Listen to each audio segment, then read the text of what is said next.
guests, colleagues, ladies and gentlemen. Welcome to this CUHK Open Access Day 2016. This session is Open Access in different perspectives, experience sharing with CUHK faculty. We're very honored today that 4 faculty members from different disciplines came to join us this afternoon to share the experience in Open Access. So I'd like to introduce them before we start. First is Professor Jyh-An. Professor Jyh is a professor in Taoist Studies at the Department of Cultural and Religious Studies, CUHK, where he's now serving as the Associate Director of the Institute of Chinese Studies, the Director of the Center for Studies of Taoist Culture, and the Director of CUHK Jyh-An Foundation Asia Pacific Center for Chinese Studies. Professor Jyh received his master's degree and PhD from the University of Chicago, specializing in Taoism, history of religion, social scientific theories of religion. He also has authored a number of books and articles in these areas. The next is Professor Jyh-An. Professor Lee is Assistant Professor of the Department of Law at CUHK. Professor Lee is also the Deputy Director of our LLD program. He joined us in 2014, but before that, he also taught at the National Zhengjin University in Taiwan.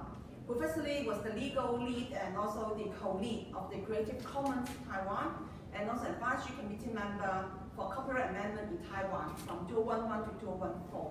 So Professor Lee has a lot of experience in areas like intellectual property law and also internet law and information law, and published widely in these areas. The next is Professor Jyh-An. Professor Jyh is currently our joint lead Professor of Chemistry and Chairman of the Department of Chemistry. He has been the head of United College since 2012, and also the Associate Director of Institute of Environment, Energy, and also Sustainability of CUHK since 2011. Professor Jyh is a leading scientist in the research field of photocatalysts, and he received a 2005 State Natural Science Award together with other collaborators. Professor Jyh also won the Thomson Reuters Highly Cited Researchers 2014. So welcome him. The last but not the least is Professor Tony Nelson. Professor Nelson is a professor in Paediatrics and clinical profession consultant of the Department of Paediatrics at CUHK. He has clinical research and teaching experience in a range of developing countries. He also has a very strong commitment to global child health and established a very good working relationship with many international organizations like World Health Organization. He's also our LUG Libraries user group member, and has also published widely in many child health issues, and has deposited nearly 200 papers in ResearchGate. So we welcome all of them this afternoon to join us. So first of all, I'd like to introduce myself. I'm Louisa. I'm going to moderate this session. So without further ado, we'll start this session. So first of all, may I ask all our guests, so as a researcher and also CUHK faculty, what concerns you most about open access? Anyone want to start first? Maybe what's the line first? Let me first give some self-reflections on these topics on open access,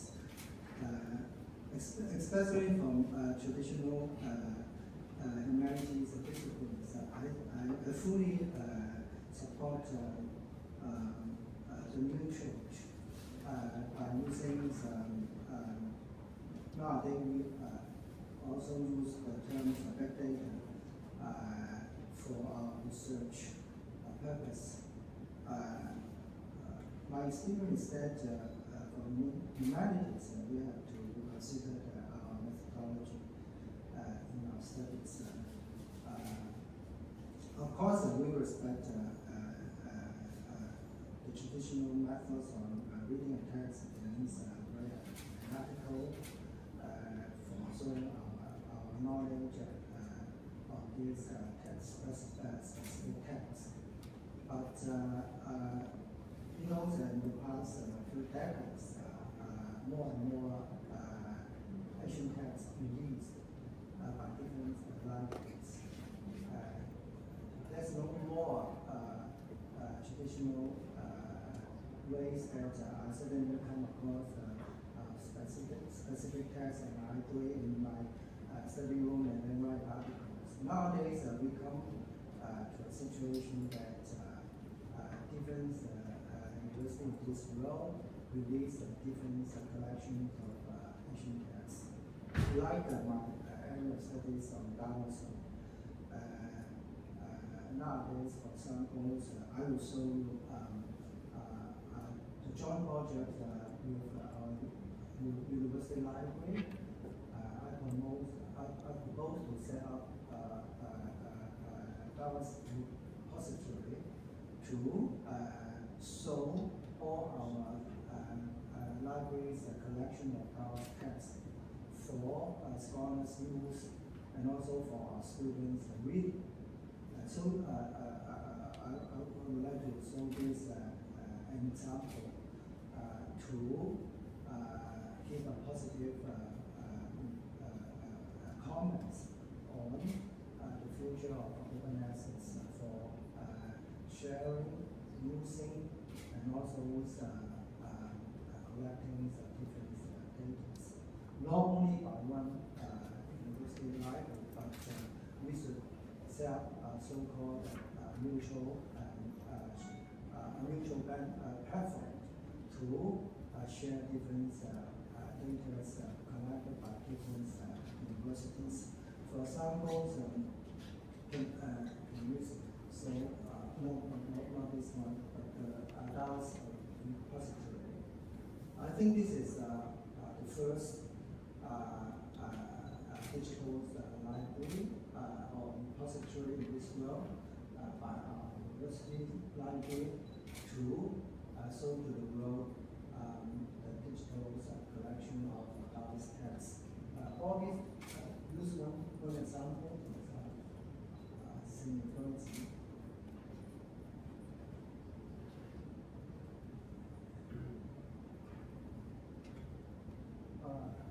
Nowadays, this is the first stage.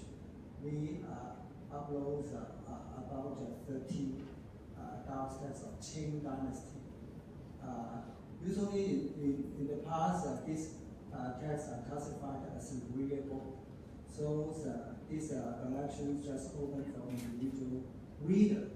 But nowadays, we digitize these texts, and then our colleagues and also our students and also all researchers in this world can use this repository. My experience that data, we should give up our own traditional mind. Data is privatized. Data should be openly accessed to everyone to use. Otherwise, academia will not be improved.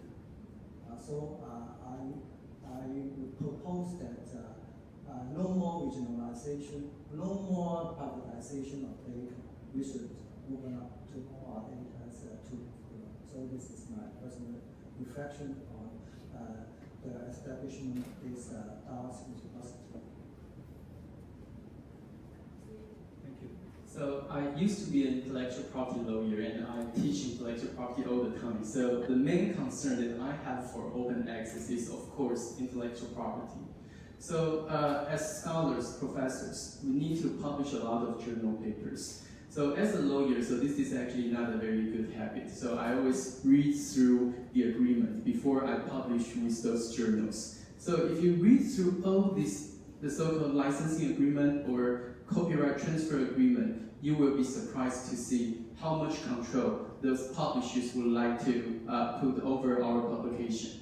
So usually, I think the strongest one is that they request you to transfer the copyright. If you transfer the copyright to those publishers, then it means you will have no right to make it publicly available online. So this is the main concern. And some publishers they do not ask for copyright assignment, but still they ask for the so-called exclusive license, which means that you need to exclusively license your work to those publishers. So only those publishers that will be able to put that publication online or in their database. As the author, you actually lose that right once you sign the so-called exclusive licensing agreement or copyright transfer agreement. So it depends. And sometimes you will be surprised to see for most of those very high-esteemed, reputable journals. So the more high-esteemed they are, the more copyright they will ask for. So which means that if you want to build your reputation in academia, in your community, then you definitely need to publish with those journals. And at the same time, you are losing your copyright to those journals. And if you want to make your publication publicly available on your faculty website, you are not legally available to do that. It's not permitted because of copyright, because you already give away your copyright to those publishers. So this is my major concern, but it depends. I think still in the last few years, we are witnessing like a wave for open access. So more and more journals, they are kind of like embrace the open access movement. So you will see the shift or change in their licensing policy or copyright transfer policy. But still, some of the very traditional journals, either they don't have an online version, or if they have, still they ask for your copyright. So that's my personal experience. And also, sometimes it depends, because I'm now negotiating with a number of publishers. So I'm editing some books. So I asked those publishers, so like, can I make this available? And I am also asking for other contributors. So can they put that on the website? And it depends. Some of the publishers will say, no, never. So if they are very reputable, you don't have a bargaining chip. So they all know, hey, you want to publish with us, so take it or leave it. But if they are not that established, probably sometimes they will compromise. And they will embrace the so-called open access stuff. And sometimes they have kind of like a compromise policy. They will tell you, hey, you are not able to make it available online within probably 4 years, 3 years, or 5 years before we publish that. But after 5 years, you can do that. But it depends. Sometimes the research is timely, and you want to make your research timely available. So probably after 5 years, that piece of research is not available. And some of the publishers, they will tell you, still, you can put the stuff online, but without the original pagination or page number. But sometimes it will create problem for users of your publication, because they want to pin cite your paper, which page, which paragraph. So that do create some problem for the users. So sometimes I do receive emails, especially emails from the developing world. Researchers from the developing world, they will say, hey, Professor Lee, I know you have this piece, but in our institute, we don't have money to subscribe that database. Can you just email me your piece? So as an IP professor, also an IP lawyer, sometimes I hesitate to do so. And I told her, I need to go back to check the licensing agreement, because I'm not sure if I'm legally available to do so. But that do create some problem. And sometimes I'm thinking about this, hey, as a scholar, so our mission is to disseminate the knowledge as widely as possible. And we want to be influential in this field. I want the audience like as big as possible. So, but sometimes just because of the fact that I signed that licensing agreement or copyright transfer agreement, and I cannot do that. I feel sorry about that because this is, I don't mean that. Once I finish the piece, I want to be disseminated as widely as possible. So this is one major concern, which is about copyright. And the second concern that I have is from a more macro perspective, because I'm a law professor. So in the past, we put our work available through the so-called SSRN, Social Science Research Network. But one thing that happened to SSRN, I think just in this year, is that, sometimes it's not easy to maintain such a website, which is kind of like no profit making available all the research results, and because it needs to be financially sustainable. So SSRN was acquired by Elsevier this year. And then it also changed some of this copyright policy. So some of our colleagues complain, hey, I used to be able to upload my work, but now they have much more restrictions. And SSRA is now telling me, hey, this piece you cannot upload with the original version because of the copyright restriction. So from a micro and macro perspective, still, my concern is about intellectual property and copyright. Hi, my concern is who's going to pay for the cost of publication? I don't feel comfortable if I need to pay somebody to have my paper published. As a productive chemist, I do publish a lot of papers. So if I need to pay for a fortune for each work, then I'll be broke. Maybe the librarian would have totally different ideas. But this is a problem. And then we may talk about impact factors and other things later. I think we actually dealing with a much bigger problem than just open access in the library. I think we globally looking at a corporate takeover. Our lives are increasingly controlled by laws, restrictions, and universities are being corporatized, as are many other institutions. So, I believe philosophically, knowledge, particularly knowledge generated with public funding, should be a public good. It should be open to everybody in developing countries globally, and there should not be these restrictions.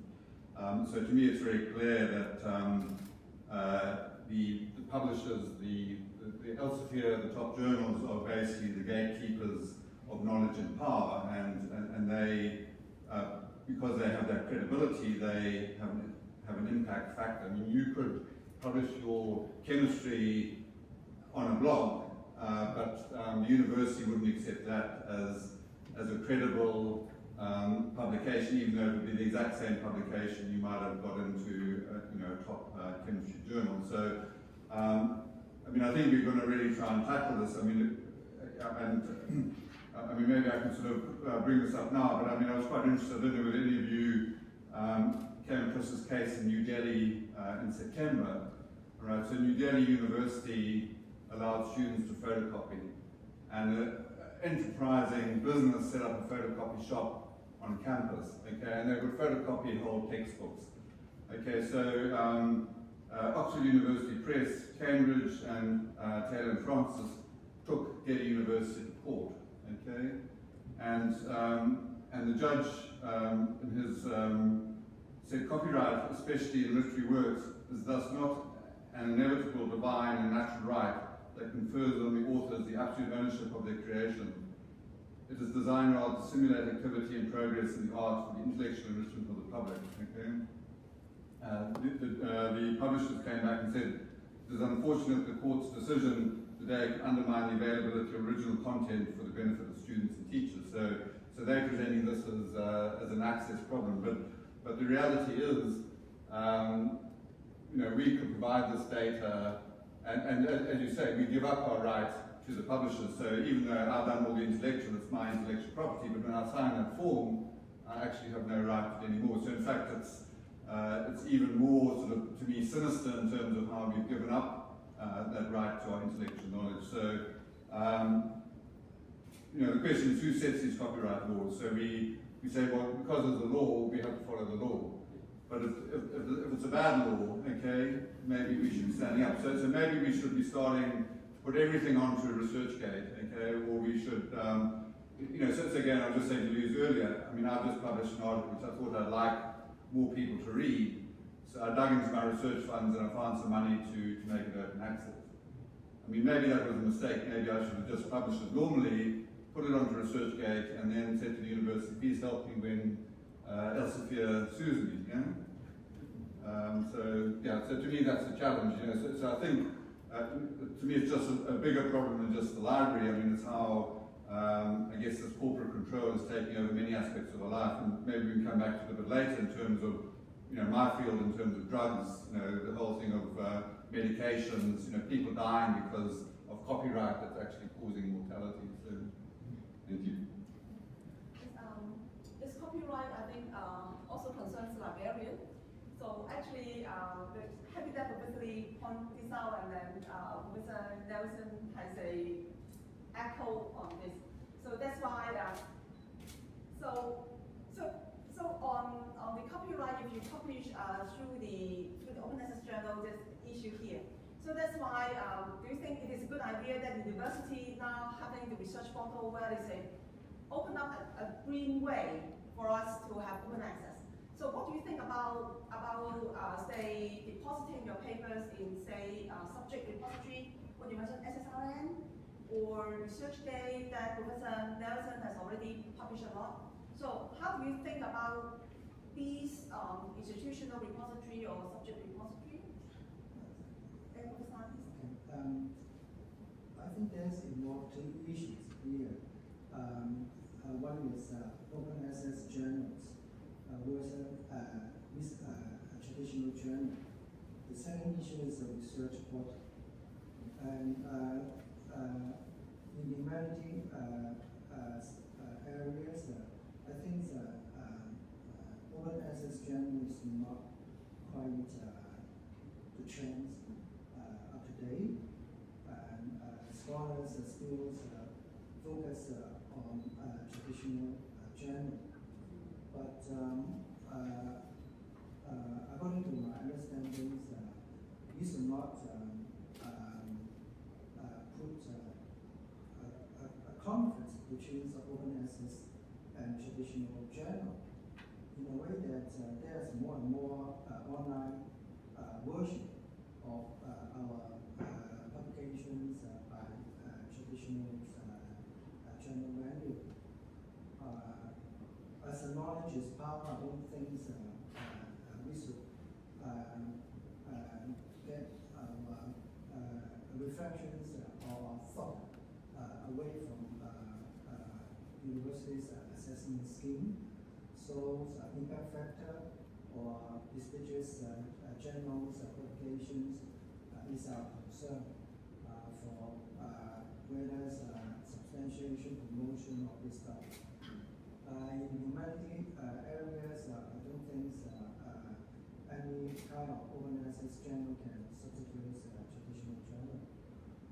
But I want to say again that even for traditional journals, more and more online versions,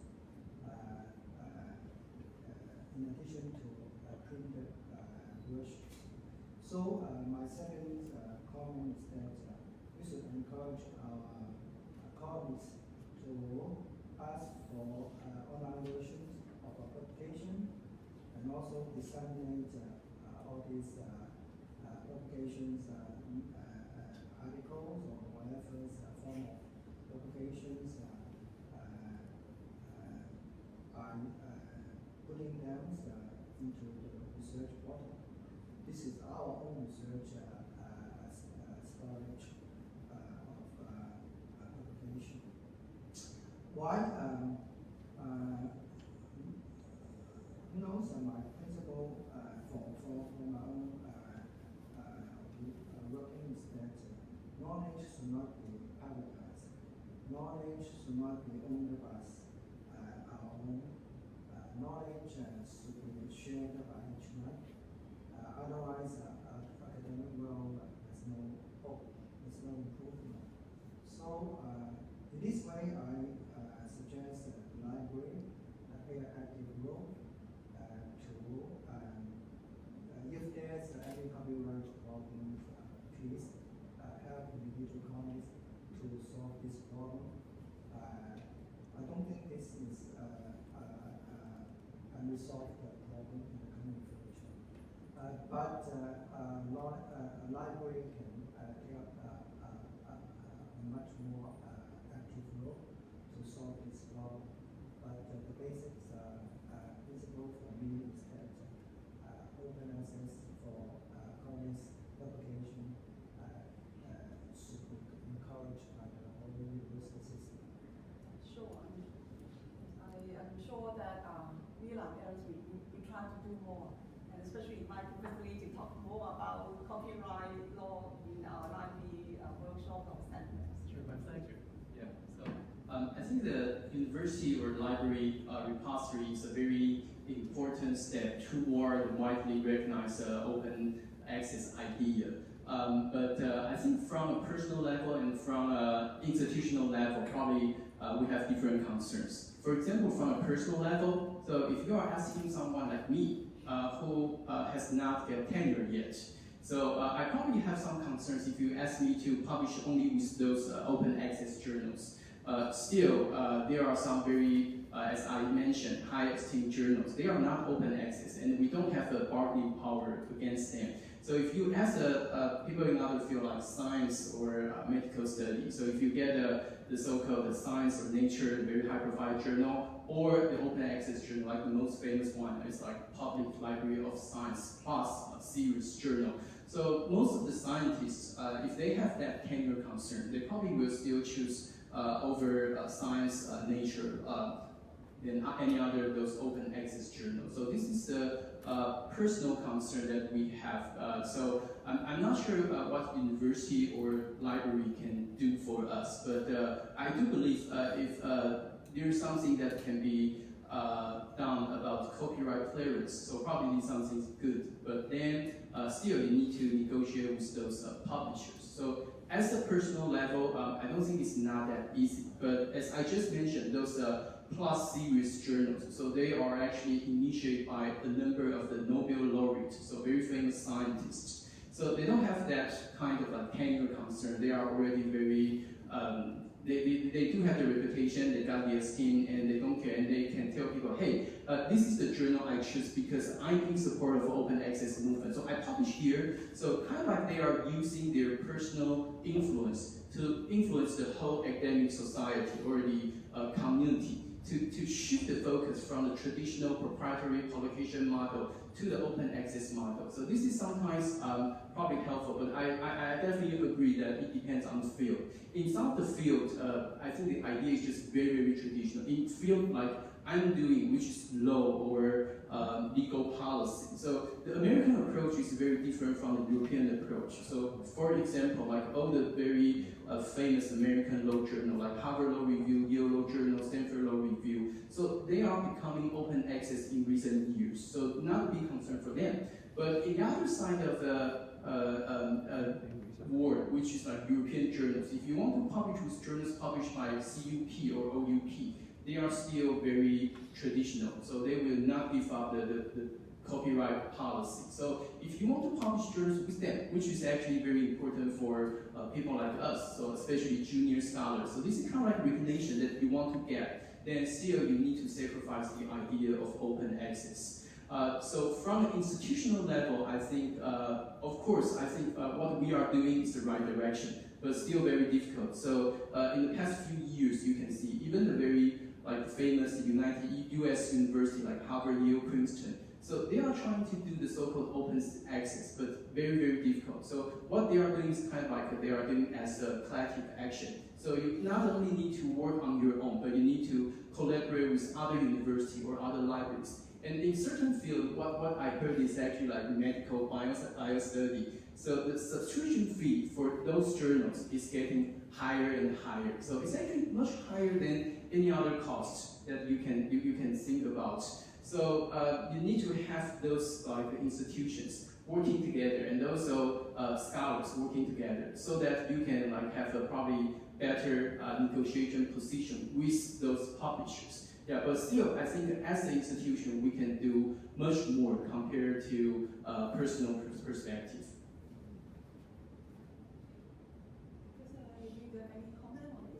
Yeah, for a junior faculty member, my advice is you have to play safe.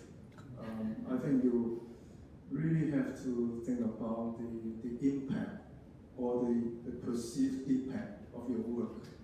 Right? So because the external examiners or the panel members of your promotion committee, they are very conservative. Right? So they are familiar with the traditional journals. If you publish a lot on open access, then the names may not even recognize the names. And particularly if you pay to publish your paper, then there's to somebody, not to myself, but maybe to your senior. It may be a case of conflict of interest. That's something you really need to think about. So it looks that what we're talking about is the individual level, the institution level, and so the university is very concerned about its branding. Okay, so it wants to make sure that its staff have a lot of high impact factor journals, and as we know, that these are the ones that you basically lose your copyright to, and you have to pay a lot of money. I mean, if we believe, again, this thing of knowledge being a public good, and knowledge translation is in fact what actually makes impact, then maybe the number of downloads of your paper is more important than the number of citations, right? You could argue that.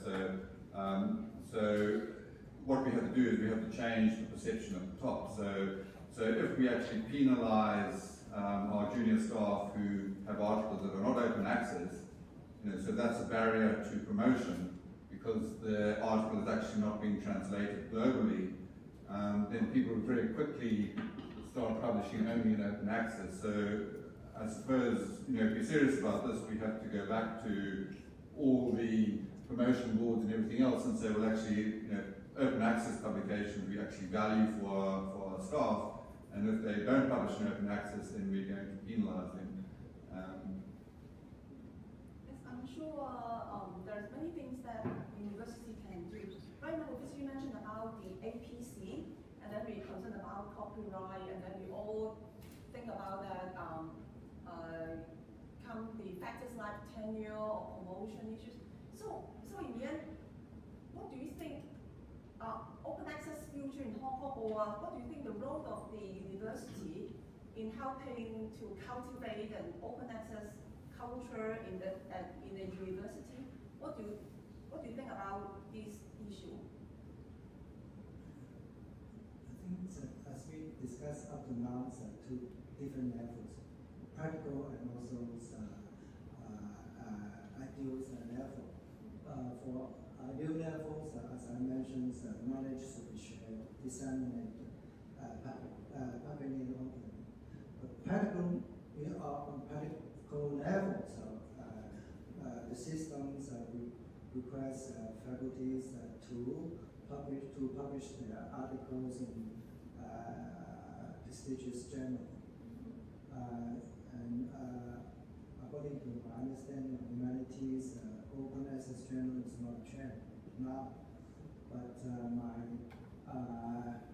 comment is that even we published in traditional journals, we should not stop ourselves to post our online versions into the university's systems research portal.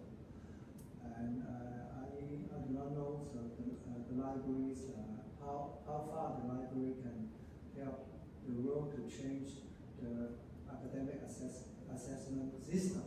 And I don't think our library can take active roles in this aspect.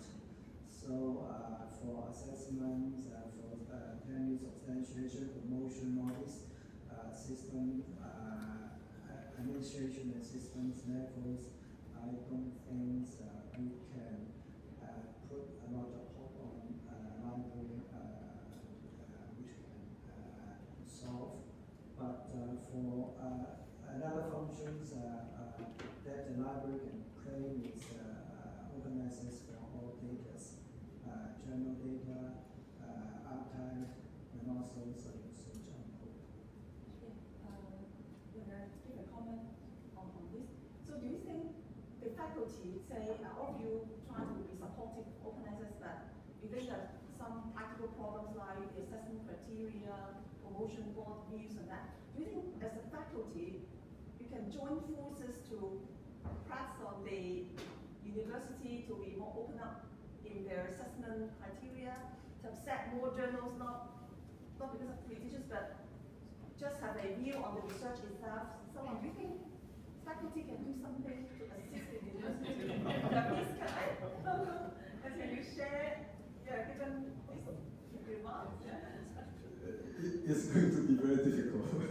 For example, if your thing is so good, you must be able to publish it in this and that journal, right? I think that it's going to take a long time for people to change their mentality. For example, in chemistry, we more or less recognize that there are only 2 good journals in the world. So if you are not able to publish in this and that, then you are not that good. Yeah. So how can you change that?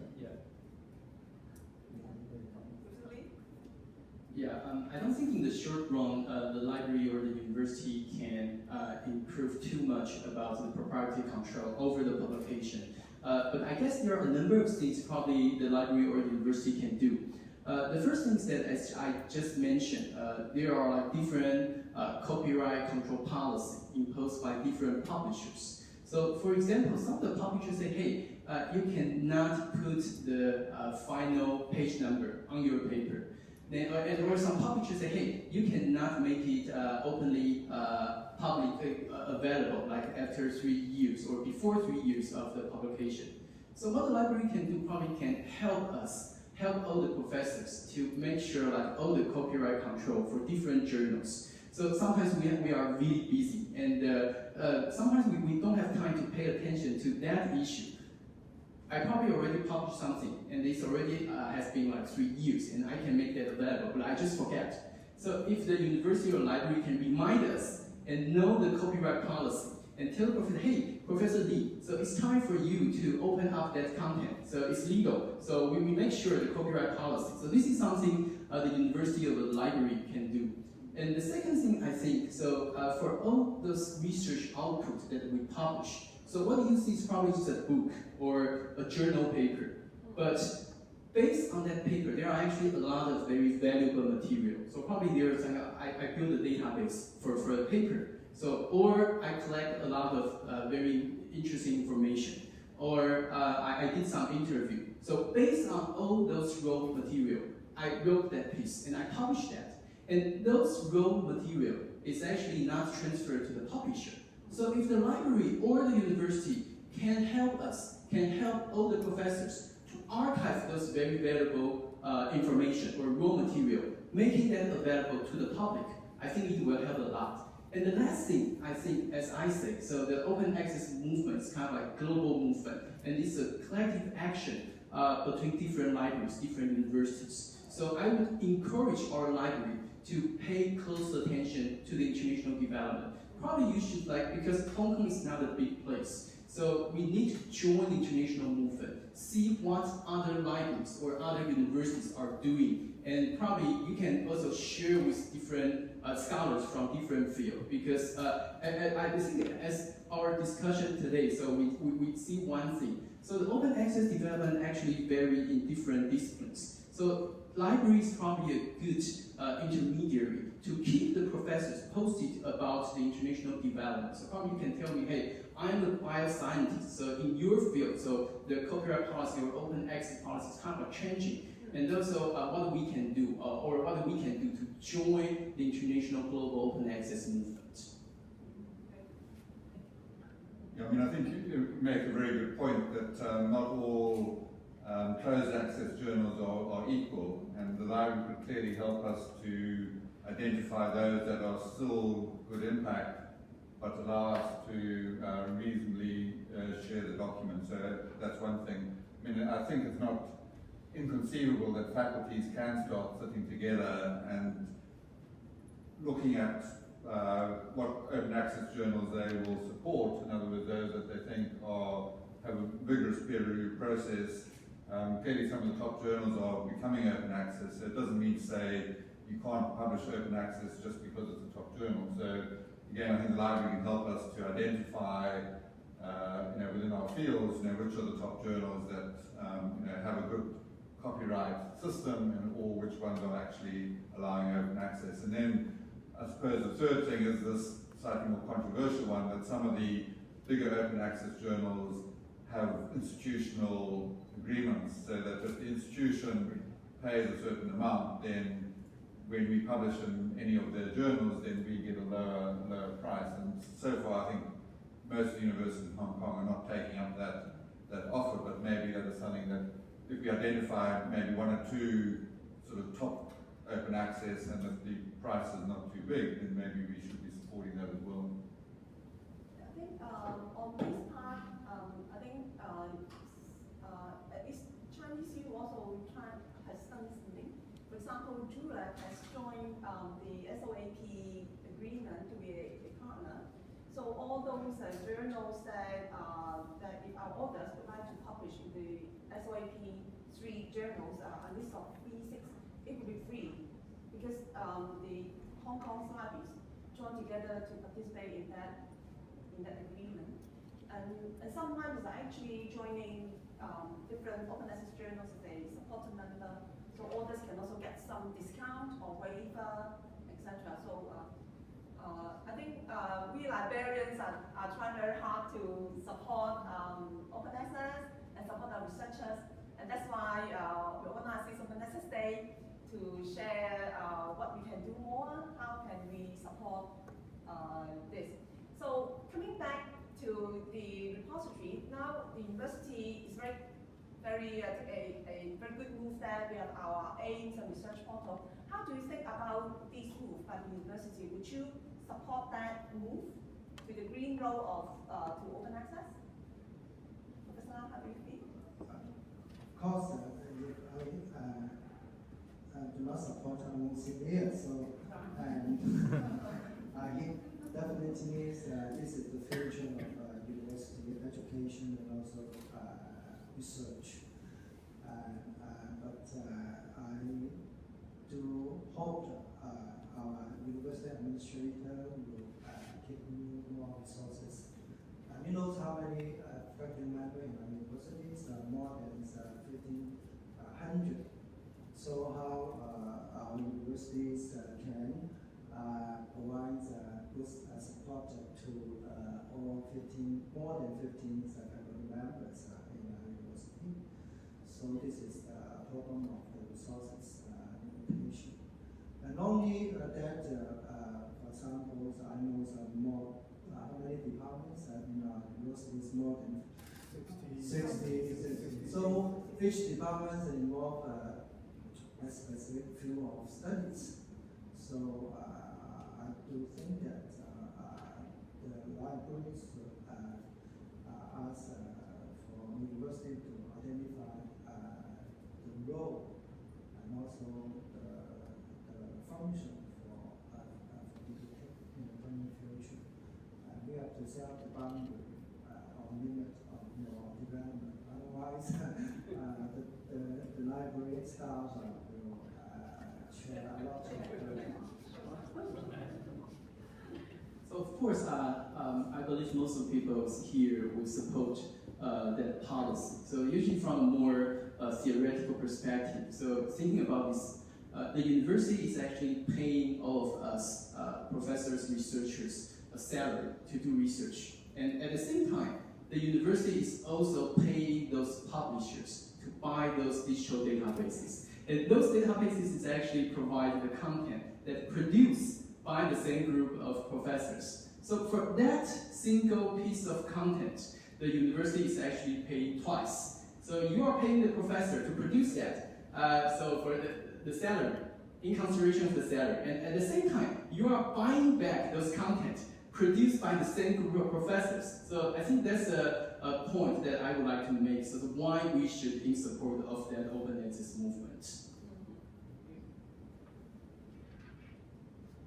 Yeah, I would always support more channels for dissemination of knowledge. So that's always a good thing. Right? So we are a free society. Yes, so my answer is yes as well. But if I can maybe just add something, and again, this sort of relates to, I guess, sort of discussions on sort of cost of medicines and patents and you know, how much should a drug cost. We could ask the same question: how much does it actually cost to publish a Lancet article or a New England Journal article? I mean, the reviewers do it free of charge. Okay, so when I get asked to review a paper, I don't get any money to do that. and I suspect it's the same with most other journals. So obviously there's some coordination that the publisher has to do to identify the reviewers and make sure everything's done in a timely fashion, and have an editor who makes the final decision. But it actually, to me, doesn't have to be expensive. So the question is, how much does it really cost to publish a scientific article? And I think the point you make is absolutely excellent. I mean, we're really paying maybe at least 2 or 3 times, because also our academics are also doing the reviews as well, so yeah. Right. So far, we still have some minutes to go. So is there any questions from the floor? Yes, Louise, can you pass the microphone to Louise? Thank you. If you look at, there's an interview with Peter Suber from Harvard, the Office of Scholarly Communications, and he was asked, what's the biggest kind of barrier to the take-up of open access in his experience? And he said it was cultural inertia within the universities. And when people started out thinking about open access, that hadn't really kind of struck them as being an area for development or to tackle. So I think it's critical that we work on this, and I think there is another role that you as academics, because really the library in many ways, we can hold events like this, we can promote green open access, we can talk about funding models. I mean, I would argue that actually there's enough money in the system to, there's probably more than enough money in the publishing system to move to open access. But really as not just as researchers, but as editors, because I think you have a really important role as editors on editorial boards.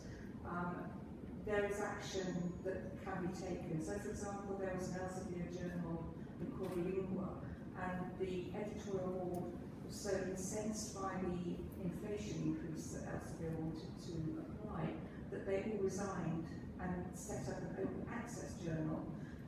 Well, it's called Glossier now. It's the same editorial board. It should have the same reputation. So what is stopping you as editors taking this kind of action? Is it purely inertia? Is it because you're not actually paying yourselves out of your own pockets for the journals? The library's doing that, so it doesn't impact on you?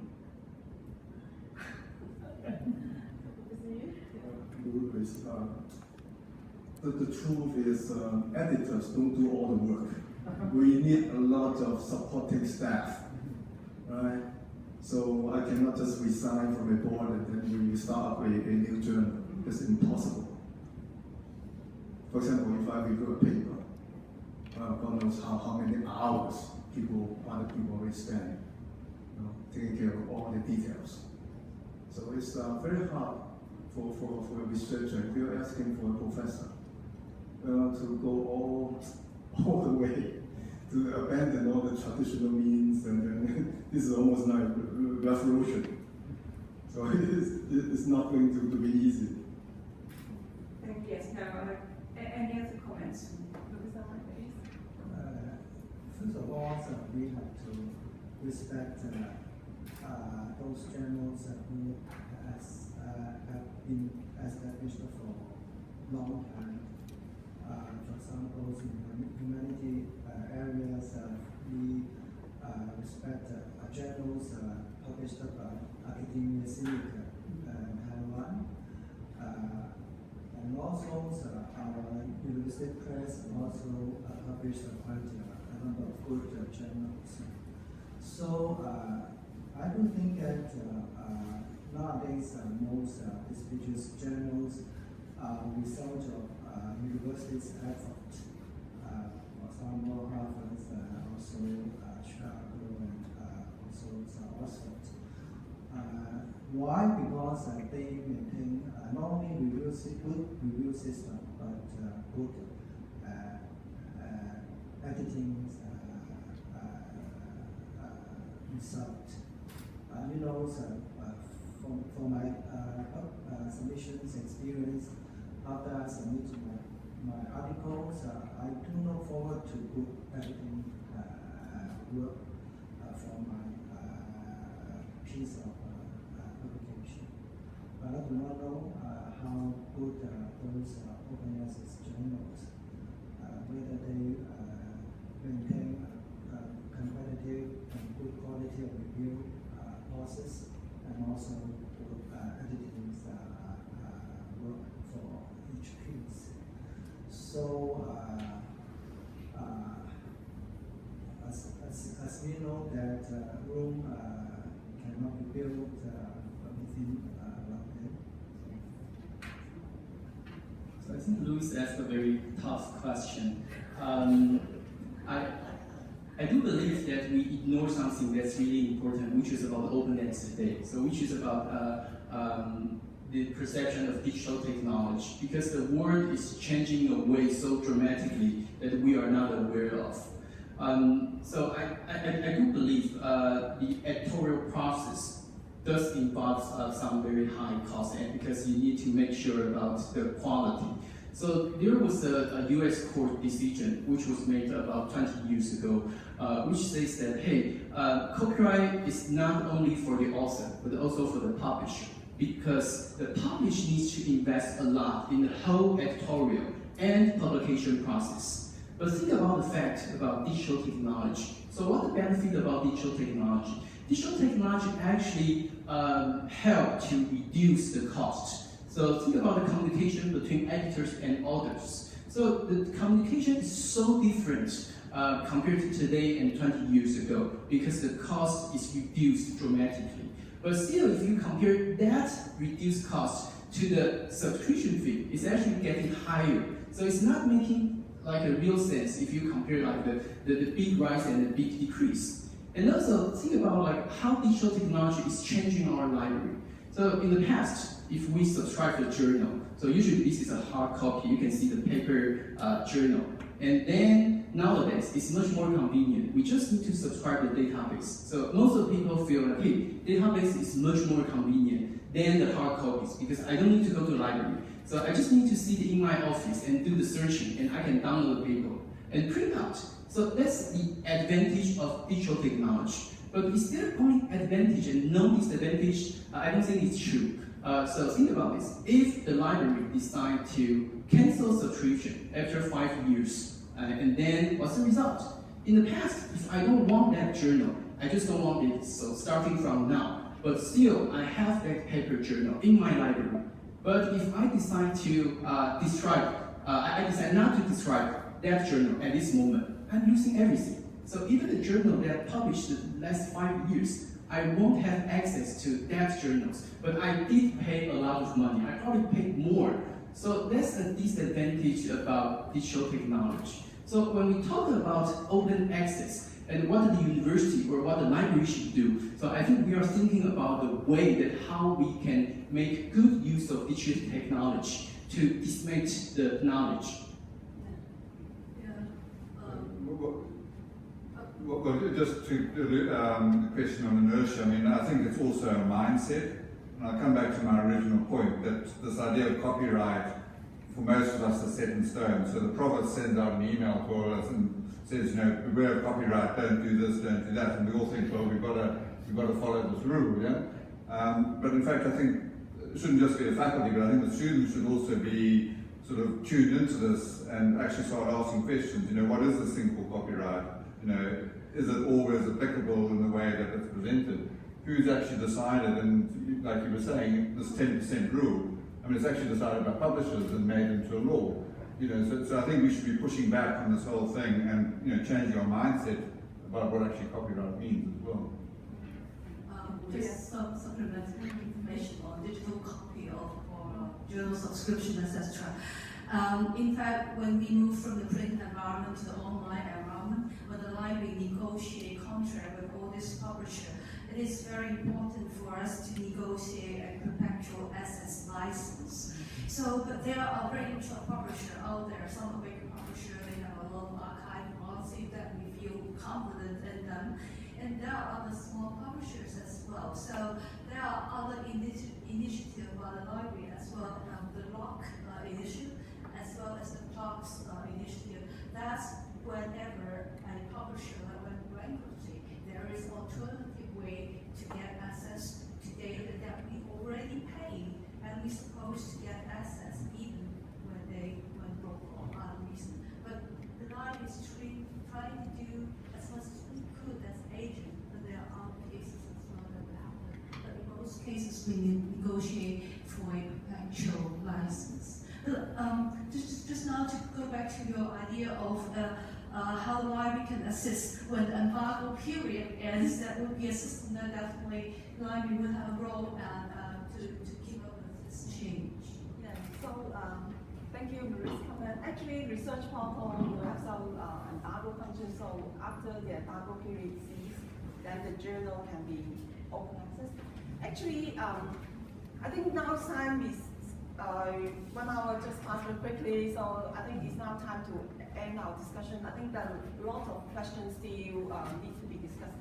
But thank you, first of all, for all our faculty members to join us today. Yeah, they talk about a lot of issues on the role of library, how the university support them, and what they're concerned about, copyright, APC, etc. So I think in future, the library will do a lot to try to support faculties more for the best we can, but as a whole, I think the university faculties can join hands to make open access really a reality for us. Anyway, thank you so much for so maybe present a souvenir to each one of you as a show of our gratitude you are coming today. So may I souvenir to Professor Lai first. So thank you, Lai. Thank you, thank you.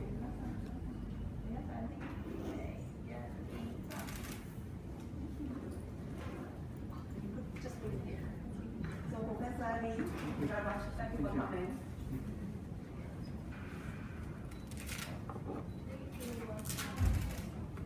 Thank you. Professor Lee. Thank you for joining us. Thank you for joining us. Thank you.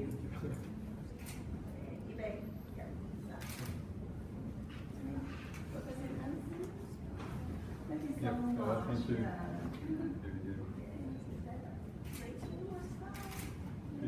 much. Thank you.